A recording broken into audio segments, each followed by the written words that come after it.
کے فضیلت الشیخ قاضی اسماعیل فیضی صاحب حفظہ اللہ سے گزارش کروں گا کہ آپ تشریف لائیں۔ آپ کا موضوع ہے دور حاضر میں ہماری ذمہ داریاں۔ اس موضوع پر بڑا ہی پرمغز خطاب ہونے کے لیے اور سننے کے لیے میں فضیلت الشیخ قاضی اسماعیل فیضی صاحب حفظہ اللہ سے گزارش کروں گا آپ تشریف لائیں اور اپنے موضوع کی وضاحت۔ السلام علیکم ورحمۃ اللہ وبرکاتہ۔ ان الحمد للہ نحمده ونستعینه ونستغفره ونعوذ باللہ من شرور انفسنا ومن سیئات اعمالنا من يهده الله فلا مضل له ومن يضلل فلا هادي له واشهد ان لا اله الا الله وحده لا شريك له واشهد ان محمدا عبده ورسوله یا ایہا الذین آمنوا اتقوا اللہ حق تقاتہ ولا تموتن الا وانتم مسلمون یا ایہا الناس اتقوا ربکم الذی خلقکم من نفس واحدہ وخلق منها زوجها وبث منہما رجالا کثیرا ونساء واتقوا اللہ الذی تساءلون به والارحام ان اللہ کان علیکم رقیبا یا ایہا الذین آمنوا اتقوا اللہ وقولوا قولا سدیدا یصلح لکم اعمالکم ویغفر لکم ذنوبکم ومن یطع اللہ ورسولہ فقد فاز فوزا عظیما اما بعد فإن خير الحديث كتاب الله وخير الهدي هدي محمد صلى الله عليه وسلم وشر الأمور محدثاتها وكل محدثة بدعة وكل بدعة ضلالة وكل ضلالة في النار أعوذ بالله من الشيطان الرجيم بسم الله الرحمن الرحيم ان اللہ لا یغیر ما بقوم حتی یغیروا ما بانفسهم واذا اراد اللہ بقوم سوءا فلا مرد له وما لهم من دونه من وال رب اشرح لي صدري ويسر لي امري واحلل عقدة من لساني يفقهوا قولي رب زدني علما اللهم رب زدني علما۔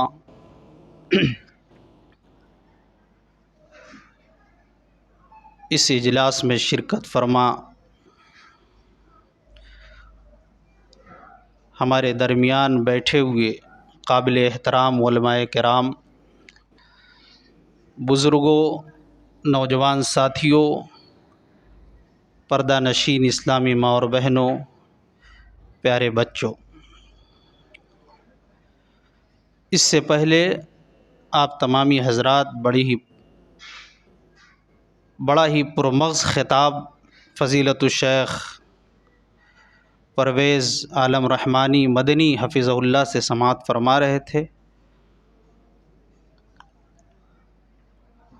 حاضرین مجلس، مجھے جس عنوان پر بولنے کا حکم ہوا ہے، دور حاضر میں ہماری ذمہ داریاں، عنوان بڑا وسیع ہے اور وقت کی کمی ہے، اس لیے بالاختصار کچھ اہم باتیں آپ کے سامنے رکھنے کی کوشش کروں گا انشاءاللہ۔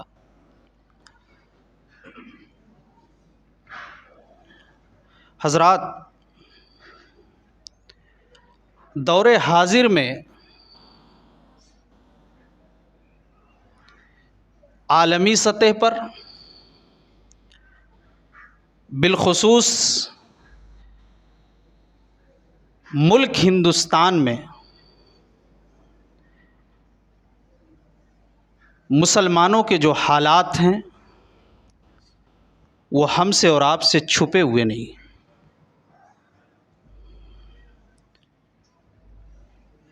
خونی سیاست، اسلام کی دشمن میڈیا نے ہمارے ملک کے اندر اس طرح زہر گھول دیا ہے کہ حالات یہاں تک پہنچ گئے کہ جب ہم صبح اٹھتے ہیں موبائل دیکھتے ہیں تو پتہ یہ چلتا ہے کہ ٹرین میں 3 مسلمانوں کو ختم کر دیا گیا۔ آج پوری دنیا میں سب سے زیادہ سستا خون اگر کسی کا ہے تو مسلمان کا خون بہہ رہا ہے، کسی پر کوئی فرق نہیں پڑ رہا۔ مسلمان کی عزت لٹ رہی ہے، کسی پر کوئی فرق نہیں پڑ رہا ہے۔ جانوروں کے حقوق کی تو باتیں ہو رہی ہیں، لیکن مسلمانوں کے حقوق کی کوئی باتیں نہیں ہو رہی۔ مسلمان کی عزت لٹ رہی ہے تو لٹنے دو، اس کا خون بہہ رہا ہے تو بہنے دو۔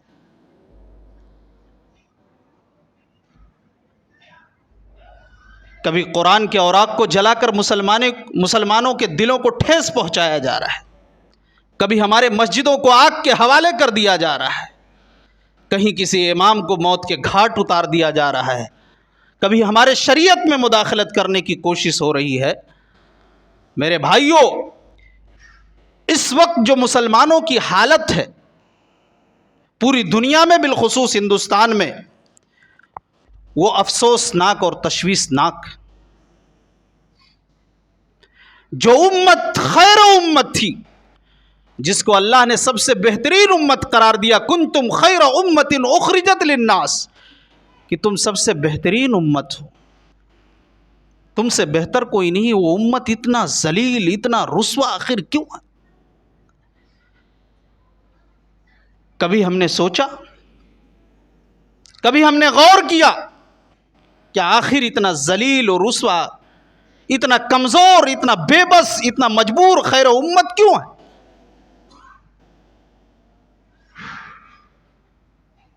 اس سوال کا جواب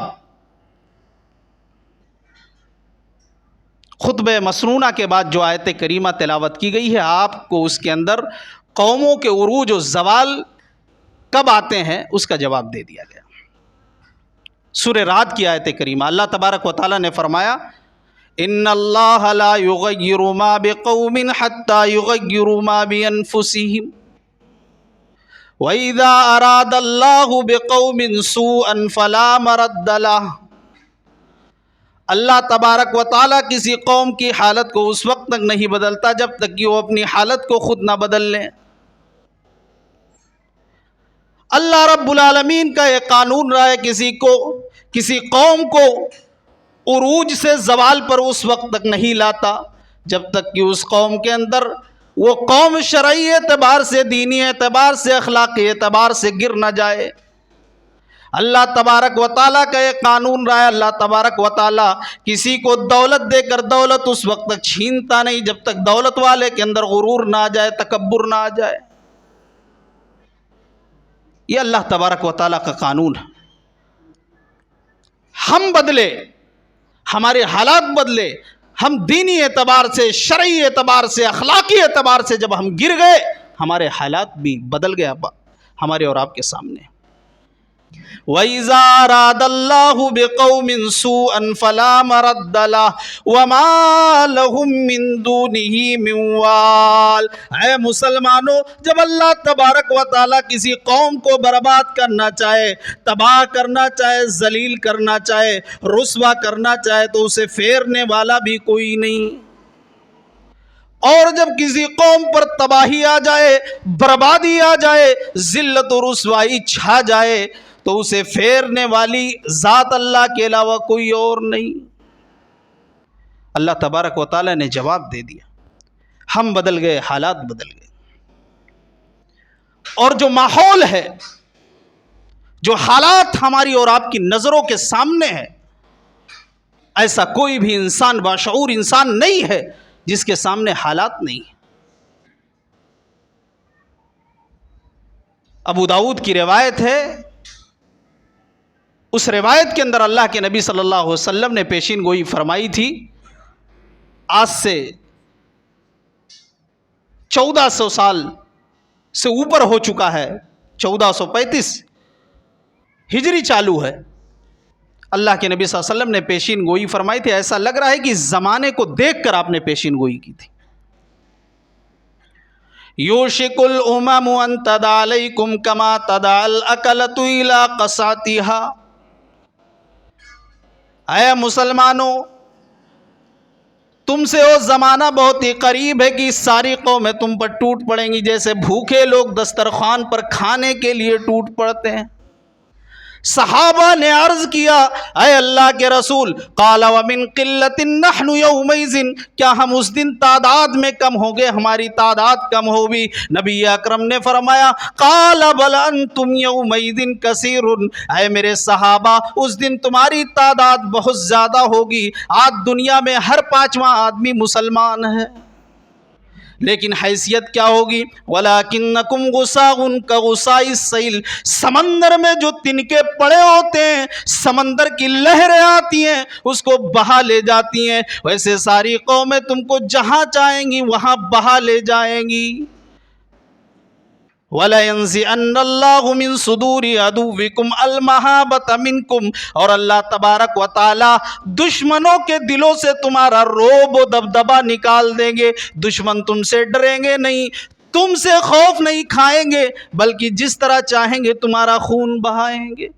وَلَيَقْذِفَنَّ اللَّهُ فِي قُلُوبِكُمُ الْوَهْنَ، اور تمہارے دلوں کے اندر وہن نام کی ایک بیماری پیدا کر دے گا۔ صحابہ نے کہا اللہ کے رسول یہ بیماری کیا ہے؟ آپ نے فرمایا حب الدنیا و کراہیت الموت، اے لوگو، اے مسلمانوں، جب تم مسلمان ہونے کے باوجود، مومن ہونے کے باوجود تمہیں دنیا بہت زیادہ محبوب ہو جائے گی، تم آخرت کو بھول جاؤ گے، مومن ہونے کے باوجود تم موت سے نفرت کرنے کے لگو گے، جب حالات یہ پیدا ہو جائیں گے تب تمہارے اوپر ذلت و رسوائی چھا جائے گی۔ ایسا لگ رہا ہے اللہ کے نبی صلی اللہ علیہ وسلم نے ان حالات کو دیکھ کر آپ صلی اللہ علیہ وسلم نے پیشین گوئی فرمائی تھی۔ اور آپ کو ایک بات بتاؤں حضرات گرامی، تعداد زیادہ ہونے سے کچھ نہیں ہوتا۔ صحابہ نے جب کہا اللہ کے رسول تعداد کم ہوگی، کہا نہیں بہت زیادہ ہوگی۔ آج تعداد کتنی زیادہ؟ ایمان کی ضرورت پڑتی ہے۔ ہمارا اور آپ کا ایمان کس طرح ہم اور آپ جائزہ لیں۔ تعداد سے کچھ نہیں ہوتا ہے۔ غزوہ حنین کا موقع یاد کریے، اہل علم کی مجلس بیٹھی ہوئی ہے، علماء بیٹھے ہوئے، جانتے کہ غزوہ حنین میں مسلمانوں کی تعداد اس غزوے میں 12,000 سے زیادہ لشکر تھا۔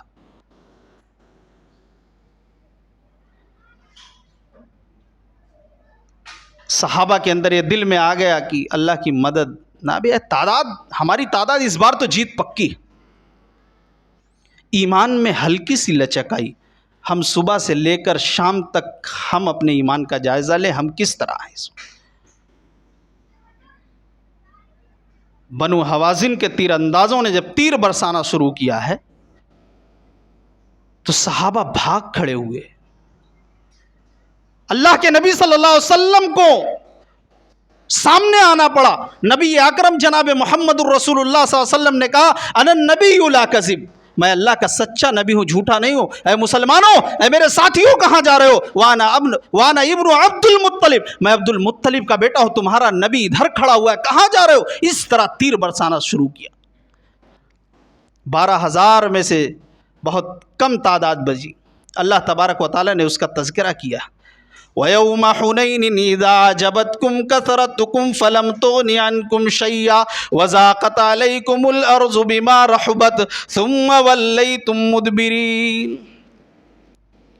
اور حنین کے دن کو یاد کرو، اِذَا أَعْجَبَتْكُمْ كَثْرَتُكُمْ، جب تمہیں اپنی کثرت تعداد پر بہت ناز ہو گیا تھا کہ اب اللہ کی مدد نہ بھی آئے، کثرت تعداد پر ناز ہو گیا تھا کہ ہماری کثرت بہت زیادہ ہے، جیت ہماری پکی ہے۔ فَلَمْ تُغْنِ عَنْكُمْ شَيْئًا، تو تمہاری کثرت تعداد نے تمہیں کوئی فائدہ نہیں دیا۔ وَضَاقَتْ عَلَيْكُمُ الْأَرْضُ بِمَا رَحُبَتْ ثُمَّ وَلَّيْتُمْ مُدْبِرِينَ، زمین کشادگی کے باوجود تمہارے اوپر تنگ ہو گئی تھی۔ ثم ولیتم مدبرین، تم پیٹ پھیر کر بھاگنے لگے تھے۔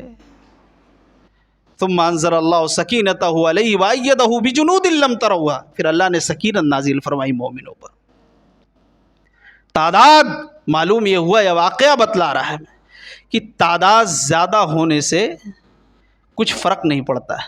تعداد کتنی بھی ہو، اگر ایمان میں کمزوری ہے تو تعداد کوئی فائدہ نہیں دے گا۔ آج وہی حالت ہے، ایمان میں تھوڑی سی لچک آئی کہ تعداد ہماری بہت زیادہ ہے، جیت پکی ہے، اللہ سے مدد نہیں مانگی۔ آج ہم اور آپ اپنے ایمان کا جائزہ لیں، ہم اللہ سے کتنی مدد مانگتے ہیں، ہمارا بھروسہ اللہ پر کتنا ہے، ہم صبح سے لے کر شام تک کتنا جھوٹ بولتے ہیں، کتنا سچ بولتے ہیں، ہم کس طرح کماتے ہیں، ہماری کمائی کس طرح۔ ضرورت اس بات کی ہے۔ تو دور حاضر میں ہماری ذمہ داریاں، موجودہ دور میں جو حالات ہیں مسلمانوں کے، وہ آپ کے سامنے ہے، اور آپ کے سامنے حالات کیا ہیں وہ آپ کے سامنے میں نے بھی رکھ دیا۔ سوال یہ ہے، بڑی ذمہ داری، ہم سب کی ذمہ داری ہے کہ اس دور میں ہم اور آپ کریں کیا۔ یہ بہت بڑا مسئلہ ہے، اس تشویشناک اور افسوسناک حالات میں ہم کریں کیا۔ تو کام کرنے کے لیے بہت ہے میرے بھائی، لیکن چند کام وقت کے مطابق آپ کے سامنے انشاءاللہ رکھنا چاہتا ہوں۔ پہلا کام ہم کو اور آپ کو صابر بننا ہے اور متقی بننا ہے۔ اللہ تبارک و تعالیٰ نے سورہ آل عمران کے اندر تذکرہ فرمایا کہ اگر صابر بن جاؤ، متقی بن جاؤ، دشمنوں کی چالوں کو ہم ناکام بنا دیں گے، اور اللہ کا وعدہ سچا ہے۔ وَإِن تَصْبِرُوا وَتَتَّقُوا لَا يَضُرُّكُمْ كَيْدُهُمْ شَيْئًا، اگر تم لوگ صابر بن جاؤ، متقی بن جاؤ، تو ہم دشمنوں کی چالوں کو ناکام بنا دیں گے۔ صابر بن جاؤ۔ ہم اور آپ صبر کا ایک ہی معنی جانتے ہیں کہ کسی کی موت ہو گئی، بس صرف انا للہ و انا الیہ راجعون۔ میرے بھائیو، اس کا بھی نام صبر ہے، لیکن صبر کی 3 قسمیں ہیں۔ الصبر علی الطاعہ، دین اسلام پر آپ جمے ہوئے، آپ کو پریشانیاں آ رہی ہیں، تکلیفیں آ رہی ہیں، مصیبتیں آ رہی ہیں، آپ اس پر جمے ہوئے ہیں، یہ نیکی کے کاموں پر صبر کرنا، یہ بھی، اس کا بھی نام صبر ہے کہ آپ اللہ کے لیے، آپ دین پر جمے ہوئے ہیں، آپ نیکی کا کام کر رہے ہیں، مصیبتیں آ رہی ہیں لیکن آپ ڈٹے ہوئے ہیں، جمے ہوئے ہیں، اس کا بھی نام صبر ہے۔ حضرت بلال حبشی رضی اللہ عنہ کتنی تکلیف دی گئی، آپ جمے ہوئے ہیں۔ حضرت سمیہ رضی اللہ عنہ کے ساتھ کیا کیا، دین اسلام پر جمی ہوئی ہیں۔ حضرت یاسر، حضرت عمار رضی اللہ عنہ، میرے بھائیوں، یہ سارے لوگ دین اسلام پر ڈٹے ہوئے ہیں، جمے ہوئے ہیں، اس کا بھی نام صبر ہے۔ الصبر علی المعصیہ، نافرمانی کے کاموں پر صبر کرنا۔ نافرمانی کے اڈے، گناہوں کے اڈے کھلے ہوئے ہیں، زنا کے اڈے کھلے ہوئے ہیں، گناہ کے بہت زیادہ ہر جگہ جگہ پر اڈے کھلے ہوئے ہیں، لیکن اگر کوئی شخص اپنے خواہش نفس کو کچل رہا ہے، گناہ سے باز آ رہا ہے، گناہوں سے رکا ہوا ہے، اس کا بھی نام صبر ہے۔ اور یہ کہتے ہوئے بڑا اچھا لگتا ہے کسی کو کہ صبر کرو، اللہ بڑا اچھا بدلہ دے گا، لیکن جب اپنے اوپر بات آتی ہے تو انسان صبر کا دامن چھوڑ دیتا ہے۔ صحیح مسلم کی روایت ہے، ایک عورت اپنے بچے، اپنے جوان بچے کے قبر کے پاس بیٹھی رو رہی ہے۔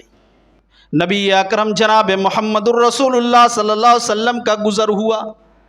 اللہ کے نبی صلی اللہ علیہ وسلم نے اس عورت سے کہا، اے اللہ کی بندی، اللہ تجھے اچھا بدلہ دے گا، نیک بدلہ دے گا، تو صبر کر۔ وہ ایمان تو لائی تھی، لیکن اس نے جناب محمد الرسول اللہ صلی اللہ علیہ وسلم کو کبھی اس نے دیکھا نہیں تھا۔ اس کی نظریں اٹھی، کہا چل چل، تو آج مجھے صبر کی تلقین کر رہا ہے، میرے جوان بیٹے کا انتقال ہو گیا ہے۔ نبی اکرم مسکرائے، چل دیے۔ آپ تو رحمت للعالمین ہیں۔ کسی نے 3 دن کے بعد اس عورت کو بتایا، اے اللہ کی بندی، وہ تو جناب محمد الرسول اللہ صلی اللہ علیہ وسلم تھے جو تجھے صبر کی تلقین کر رہے تھے۔ وہ عورت جاتی ہے، اللہ کے نبی کی خدمت میں حاضر ہوتی ہے، اے اللہ کے نبی، آج مجھے صبر کی تلقین کر دیجئے، آج مجھے صبر آ گیا ہے۔ نبی اکرم جناب محمد الرسول اللہ صلی اللہ علیہ وسلم نے فرمایا، انما الصبر عند الصدمۃ الاولی، صبر تو وہ ہے جو پہلی مصیبت میں کیا جائے، بعد میں تو ہر کسی کو صبر آ جاتا ہے۔ اے اللہ کی بندی، جا اب صبر کرنے سے کوئی فائدہ نہیں۔ تو صابر بننا ہے، صبر کرنا ہے، بہت مشکل کام ہے، نماز پڑھنا آسان ہے لیکن صبر کرنا بہت مشکل کام ہے. اسی لیے اللہ نے جب معیت بتلائی کہ اللہ کی مدد کس کے ساتھ ہے تو کہا ان اللہ مع الصابرین، ان اللہ مع الصلاۃ، نہیں کہا کہ اللہ نمازیوں کے ساتھ ہے. اس لیے نماز پڑھنا یہ بہت آسان کام ہے. اور ماہ رمضان میں ہم اور آپ مشاہدہ بھی کرتے ہیں کہ وضو خانے پر جگہ نہیں ملتی ہے جب چاہتے ہیں ہم اور آپ نماز پڑھنا. متقی بنیے، اللہ تعالیٰ راستہ آسان کر دے گا. اللہ نے کہا وَمَن يَتَّقِ اللَّهَ يَجْعَل لَّهُ مَخْرَجًا وَمَن يَتَّقِ اللَّهَ يَجْعَل لَّهُ مِنْ أَمْرِهِ يُسْرًا. اللہ تعالیٰ نے کہا متقی بن جاؤ، اللہ تعالیٰ مشکل سے مشکل حالات سے تمہیں نکال دے گا، تمہارے کاموں کو آسان بنا دے گا. یہ اللہ نے وعدہ کیا ہے. تو مختصراً ہم کو اور آپ کو یہ دو کام، صابر بننا اور متقی بننا ہے، دور حاضر میں یہ ہماری ذمہ داری ہے. اگر ہم متقی بن جائیں گے گناہوں سے باز آ جائیں گے. تقوی ایک ایسی صفت ہے کہ اگر کسی کے اندر یہ صفت، یہ خوبی پیدا ہو گئی، وہ پھر گناہوں سے بہت دور ہو جاتا ہے، وہ اللہ کے بہت قریب ہو جاتا ہے. نمبر 2، توکل علی اللہ، اللہ پر بھروسہ.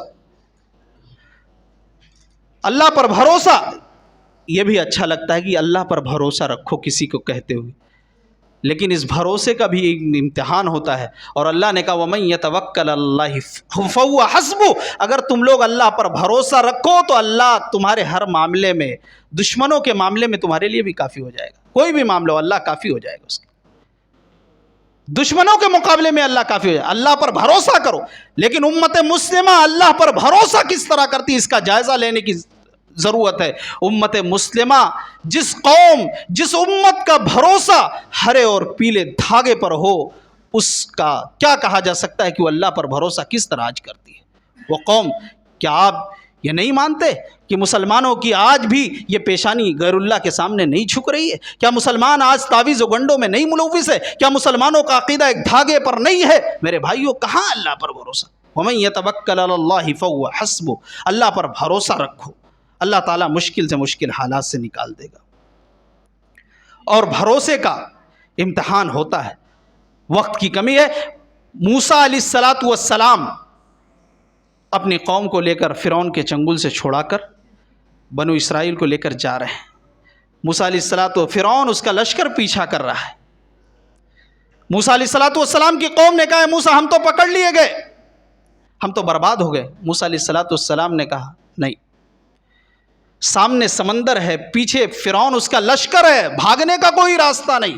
موسیٰ علیہ السلام نے کہا قال کلا ان معی ربی سیہدین. ہرگز نہیں، موسیٰ کا رب موسیٰ کے ساتھ ہے، وہ ضرور کوئی راستہ نکالے گا. کیا ہوا؟ اللہ نے حکم دیا اضرب بعصاک البحر. موسیٰ مارو اپنی عصا کو دریا پر، پانی پر مارو. پانی دونوں طرف پہاڑ بن کر کھڑا ہو گیا. موسیٰ علیہ السلام اپنی قوم کو لے کر نکل گئے. فرعون غرق ہو گیا. فرعون اس کا لشکر، اللہ نے اس کو غرق کر دیا. تو بھروسے کا ایک امتحان ہوتا ہے میرے بھائیوں. تیسرا کام ہم کو اور آپ کو یہ کرنا ہے کہ ہمیں اپنی دین کی طرف لوٹنے کی ضرورت ہے. ہمیں اپنے دین کی طرف لوٹنے کی ضرورت ہے، سینٹر کی طرف، اپنے مصدر کی طرف، اپنے دین کی طرف لوٹنے کی ضرورت ہے. اللہ کے نبی صلی اللہ علیہ وسلم نے فرمایا اذا تبایعتم بلینا، اے مسلمانوں جب تم بے ایمانی کرنے لگو گے کاروبار کے اندر، اذا تبایعتم بالعینا، ابو داؤد کی روایت، واخذتم اذناب البقر، اور گائے کی دم کو پکڑ لو گے، یعنی جانوروں کے پالنے پوسنے پر تمہاری صرف توجہ ہو جائے گی، اور ورضیتم بالزرع، اور صرف کھیتی باڑی ہماری فصل اچھی ہو جائے، وَتَرَكْتُمُ الْجِهَادِ، اللہ کی راہ میں قربانیاں دینا چھوڑ دو گے، سَلَّطَ اللَّهُ عَلَيْكُمْ ذُلًّا، تو اللہ تبارک و تعالی ذلت و رسوائی کو تمہارے اوپر مسلط کر دے گا. لَا يَنزِعُ حَتَّى تَرْجِعُ إِلَى دِينِكُمْ، اور اس وقت تک ذلت و رسوائی کو ختم نہیں کرے گا یہاں تک کہ تم اپنے دین کی طرف لوٹو. تو اپنے دین کی طرف لوٹنے کی ضرورت ہے. کیا آج کوئی گارنٹی یہاں پر بیٹھا ہوا شخص دے سکتا ہے کہ مسلمان کاروبار میں بے ایمانی نہیں کر رہا ہے؟ آج تو حالت یہ ہے کہ نبی اکرم جناب محمد الرسول اللہ صلی اللہ علیہ وسلم نے فرمایا تھا ایک زمانہ آئے گا ام من حلال ام من حرام، کہ انسان کو صرف یہ کوشش ہوگی مال آنا چاہیے، وہ حرام طریقے سے ہے حلال طریقے سے ہے. آج حالت یہ ہے میرے بھائیوں، حرام آئے حلال آئے، دولت ہے دولت ہے دولت ہے دولت. اللہ کی مدد کہاں سے آئے گی؟ نبی اکرم نے کہا جب کاروبار میں بے ایمانی کرنے لگو گے اے مسلمانوں، اللہ کی مدد نہیں آئے گی، تمہیں اپنے دین کی طرف لوٹنا پڑے گا. میرے بھائیو، چوتھا کام بس مختصراً میں گنا دے رہا ہوں. چوتھا کام ہے، اس امت میں آج اتحاد نہیں. مسلک کا اختلاف، ملک کا اختلاف، علاقے کا اختلاف، گاؤں کا اختلاف، برادری کا اختلاف، اختلاف ہی اختلاف. اس لیے جو چاہتا ہے ہمیں آنکھ دکھا دیتا ہے. دور حاضر میں تمام مسلمانوں کو ایک پلیٹ فارم پر آنے کی ضرورت ہے. جو حالات ہمارے آپسی مسئلے کی اختلاف ایک طرف، برادری وار، علاقائی، یہ ساری چیزیں بھول جاؤ، اختلافات کو ختم کرو، ورنہ اللہ نے کہا تم کمزور ہو جاؤ گے. اطیعوا اللہ ورسولہ ولا تنازعوا فتفشلوا وتذهب ريحكم واصبروا. اللہ اور اس کے رسول کی اطاعت کرو، آپس میں اختلاف نہ کرو، ورنہ تم بزدل ہو جاؤ گے، کمزور ہو جاؤ گے، تمہاری ہوا اکھڑ جائے گی. متحد ہو تو بدل ڈالو نظام گلشن، منتشر ہو تو مرو شور مچاتے کیوں ہو. اتحاد کی ضرورت ہے، اتحاد کی ضرورت ہے دور حاضر میں میرے بھائیوں. ضرورت اس بات کی ہے کہ ہم اور آپ متحد ہو جائیں. ایک پانچواں کام یہ ہے دور حاضر میں کہ ہمیں طاقتور بننا ہے. ہر اعتبار سے، ہر اعتبار سے ہمیں طاقتور بننا ہے. تعلیم کے اعتبار سے، جسمانی اعتبار سے، دولت کے اعتبار سے، مال کے اعتبار سے طاقتور بننا ہے. اللہ نے کہا وَأَعِدُّوا لَهُم مَّا اسْتَطَعْتُم مِّن قُوَّةٍ. اے مسلمانوں، اے مومنوں، تم اپنی طاقت کو جمع کرو، اپنی طاقت کو جمع کرو تاکہ دشمن تم سے ڈریں. تعلیم کے اعتبار سے، جسم کے اعتبار سے، مال و دولت کے اعتبار سے. آج تعلیم میں تو ہم زیرو ہیں، آج تعلیم میں ہم زیرو ہیں. ہم اور آپ تعلیم کا حال یہ ہے، یہ تنقید و نشانہ نہیں کہ الحمدللہ ہم اور آپ مسجدوں کو تو کھڑی کر دیتے ہیں عالی شان، ہر جگہ کھڑی کر رہے ہیں، اور ہونا بھی چاہیے، ضرورت ہے. لیکن تعلیم کے معاملے میں ہماری اور آپ کی توجہ نہیں ہے. اہل ثروت بھی اس سے غافل ہیں، ذمہ داران حضرات بھی اس سے غافل ہیں. ابھی کل آپ نے پڑھا ہوگا چمبور کے اندر جو آچاریہ کالج ہے اس کے اندر دوپٹے پہ پابندی لگا دی گئی. کیوں یہ نوبت آ رہی ہے؟ شادی بیاہ میں ہم کئی لاکھ کروڑوں خرچہ کر رہے ہیں، 10-20 لاکھ کا کھانا کھلا دیتے ہیں. رسم و رواج کی خاطر ہماری ساری چیزیں، ہم جو ہے پیسے کی کمی نہیں، ذرائع کی کمی نہیں. کیا ہم نے کبھی سوچا نہیں کہ ہمارے لڑکیوں کا، ہماری بیٹیوں کے لیے ہمارا اپنا ایک اسکول ہونا چاہیے، کالج ہونا چاہیے، یونیورسٹی ہونا چاہیے؟ مسلمانوں کبھی ضمیر تمہارا جاگا کیوں نہیں؟ آج جو نوبت یہ آ رہی ہے کہ ہماری گھروں کی بیٹیوں کو یہ کہا جا رہا ہے کہ تمہیں آنا ہے اسکول میں ہمارے، تو آنا پڑے گا، بغیر دوپٹے کے آنا پڑے گا. تم اپنی حیا و شرم کا جنازہ نکالتے ہوئے تم آؤ ہمارے اسکول میں اگر آنا ہے، ورنہ جاؤ. تمہارے پاس اس لیے مسلمانوں کوئی راستہ نہیں. ہمارے پاس کالج، کتنے کالجز، کیا ہمارے پاس پیسوں کی کمی ہے؟ قابل مبارکباد ہے فضیلت الشیخ ناصر ربانی حفظہ اللہ، ان کے بیٹے عامر رحمانی حفظہ اللہ، کہ گوئنڈی جیسے غریب علاقے میں فری میں کتاب، فری میں ڈریس، اور بھاڑے پر، کرائے پر لے کر کئی ایک روم وہاں پر لڑکیوں کی تعلیم ہو رہی ہے، دینی اور عصری.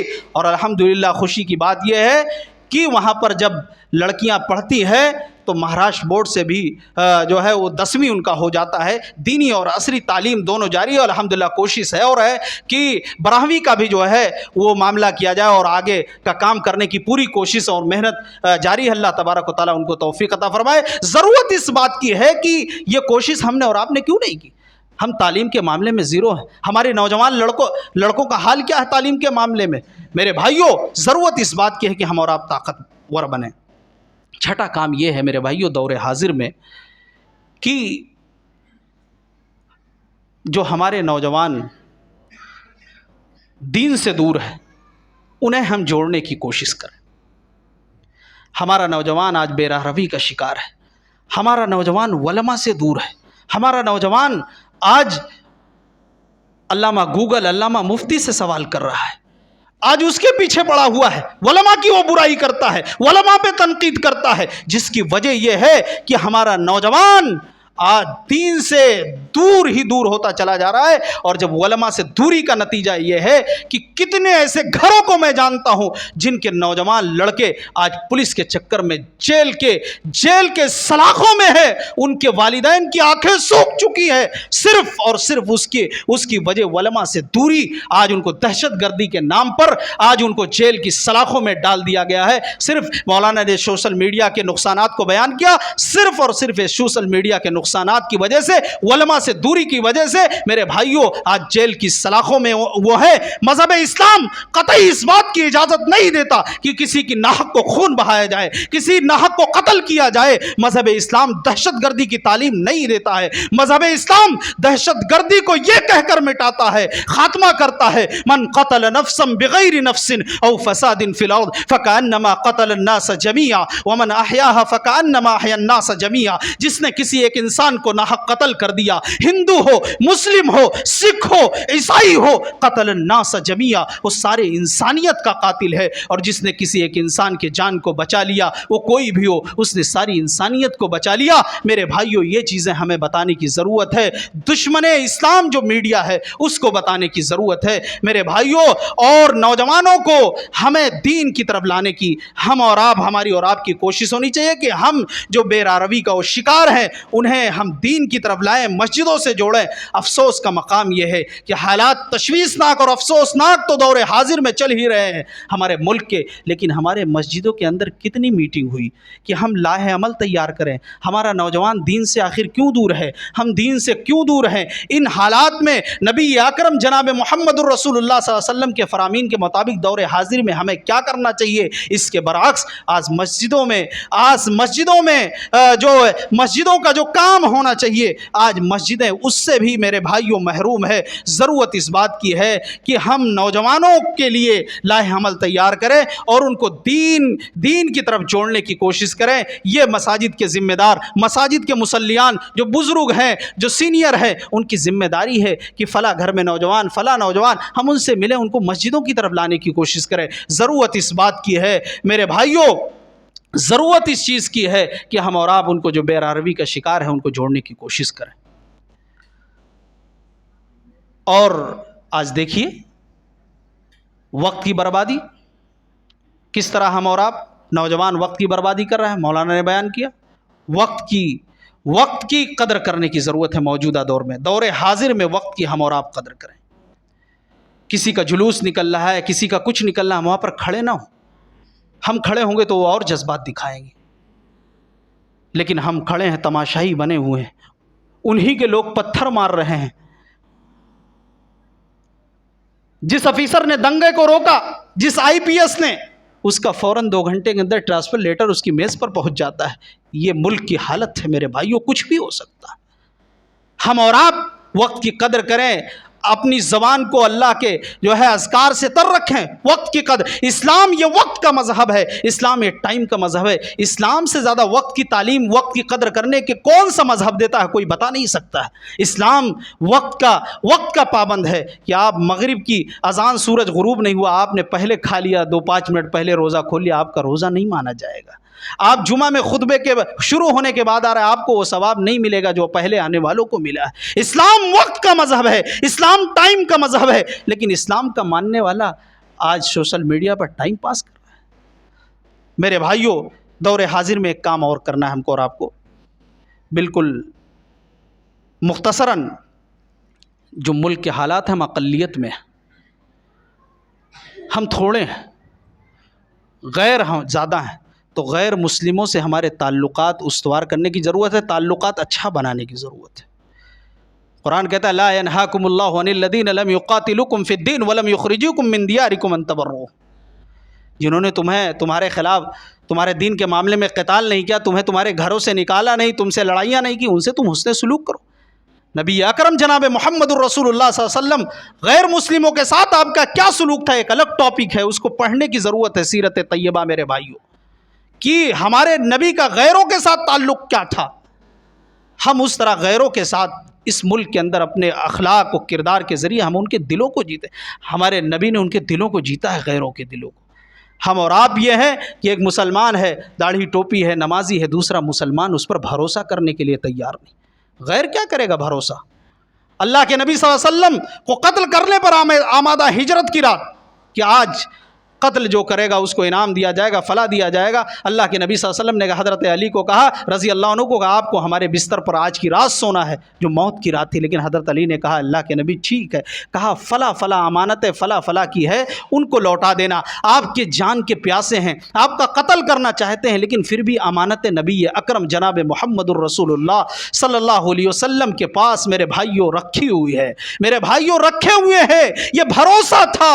آج غیر مسلم کیا، آج ہمارے اپنے بھروسہ نہیں کرتے ہیں۔ ضرورت اس بات کی ہے میرے بھائیوں کہ ہم اپنے اخلاق و کردار سے ان کے دل کو جیتیں۔ اللہ نے فرمایا ادفع باللتی ہی احسن فاذا الذی بینک وبینہ عداوۃ کانہ ولی حمیم، کہ برائی کا بدلہ اچھائی سے دو۔ اللہ کا وعدہ ہے تمہارا جو جانی دشمن ہے، جو تمہیں قتل کرنے پر آمادہ ہے، وہ بھی تمہارا ایک دن دوست ہو جائے گا۔ یہ اللہ کا وعدہ ہے۔ میرے بھائیوں، ضرورت اس بات کی ہے کہ ہم اور آپ اپنے دین کی طرف لوٹیں۔ کیا آج اللہ کی مدد کیسے آئے گی؟ کیا آج کوئی گارنٹی دے سکتا ہے کہ مسلمان سنیما ہال کا جو منیجر ہے کوئی مسلمان نہیں؟ کیا شراب کے اڈوں پر مسلمان نہیں؟ کیا زنا کے اڈوں پر مسلمان نہیں؟ میرے بھائیوں، نوجوانوں کو تو حال یہ ہے کہ آج طرح طرح کی نشہ ہے، تمباکو، گٹکا، سگریٹ تو عام بات ہے، آج گولیوں کا نشہ، دواؤں کا نشہ، شراب، شباب، ساری چیزیں بربادی کے اڈے پر آج مسلمان بالخصوص نوجوان ہے۔ ہماری اور آپ کی ذمہ داری بنتی ہے کہ ہم خود دین سے جڑیں اور اپنے نوجوانوں کو لائیں۔ آخر بات کہہ کے اپنی بات کو ختم کر رہا ہوں۔ میرے بھائیوں، دور حاضر میں اگر سب سے زیادہ کسی کی ضرورت ہے کسی چیز کی تو وہ ہے توحید، جو دین اسلام کی بنیاد ہے، جس کے بغیر کوئی شخص مومن نہیں رہ سکتا ہے، جس کے بغیر کوئی شخص جنت نہیں پا سکتا ہے۔ سب سے بڑی دولت کوئی چیز ہے، سب سے بڑی قیمتی کوئی سرمایہ ہے تو وہ توحید ہے، وہ توحید کی دولت ہے۔ ورنہ اگر ابو طالب کے لیے اللہ کے نبی صلی اللہ علیہ وسلم یہ دعا کرے کہ اللہ میرے چچا کی مغفرت فرما، تو وہی آتی ہے، جبرائیل وہی لے کر آتے ہیں، اے محمد صلی اللہ علیہ وسلم ہم آپ کی دعا کو ریجیکٹ کر رہے ہیں۔ اس لیے ما کان للنبی والذین آمنوا ان یستغفروا للمشرکین ولو کانوا اولی قربا، کسی نبی کے لیے، کسی ایمان والے کے لیے جائز نہیں کہ وہ مشرکین کے لیے مغفرت کی دعا کرے، ولو کانوا اولی قربا، چاہے کتنا ہی قریبی رشتہ دار ہو۔ تو توحید سے جڑنے کی ضرورت ہے۔ اللہ نے وعدہ فرمایا ہے وعد اللہ الذین آمنوا منکم وعملوا الصالحات لیستخلفنہم فی الارض کما استخلف الذین من قبلہم ولیمکنن لہم الذی ارتضی لہم یبدلنہم من بعد خوفہم امنا۔ اللہ نے وعدہ کیا ایمان والوں سے، عمل صالح کرنے والوں سے، کہ ہم تمہیں زمین میں بادشاہت دیں گے، خلیفہ بنائیں گے، حکومت تمہاری ہوگی جیسا ہم نے پہلے لوگوں کو بنایا ہے۔ اور ملک میں جو یہ حالات، جو دنیا کے اندر خوف کا، دہشت کا ماحول ہے، اس کو ہم امن میں بدل دیں گے، امن کا ماحول کر دیں گے۔ شرط یہ ہے میرے بندو یعبدوننی لا یشرکون بی شیئا، میرے بندو میری ذات کے ساتھ کسی کو شریک نہ کرو، کسی کو شریک نہ ٹھہراؤ۔ میرے بھائیوں، جس مسلمان کی پیشانی اللہ کے سامنے جھکنی چاہیے آج غیر اللہ کے سامنے جھک رہی ہے۔ سچ ہے کمند غیر نے ڈالی ہے چاند تاروں پر، اور ایک ہم ہے کہ کھڑے ابھی مزاروں پر۔ غریب شہر ترستا ہے کہ ردا کے لیے، چادر کے لیے، بہت سی چادریں چڑھی ہوئی مزاروں پر۔ ہم اپنے گھر کا اندھیرا تو دور کر نہ سکے مگر چراغ جلاتے رہے مزاروں پر۔ میرے بھائیوں، ضرورت اس بات کی ہے کہ ہم توحید کو مضبوطی سے پکڑ لیں۔ توحید ہی میں امن ہے، توحید ہی میں ہماری سلامتی ہے، دنیا و آخرت میں امن و امان ہے۔ اللہ تبارک و تعالیٰ سے دعا کرتا ہوں رب العالمین ہم تمام لوگوں کو دور حاضر کے تعلق سے جو چند باتیں مختصر وقت میں کہی گئی ہیں، رب العالمین ہم تمام لوگوں کو اس پر عمل پیرا ہونے کی توفیق عطا فرما۔ آمین۔ وآخر دعوانا الحمدللہ رب العالمین۔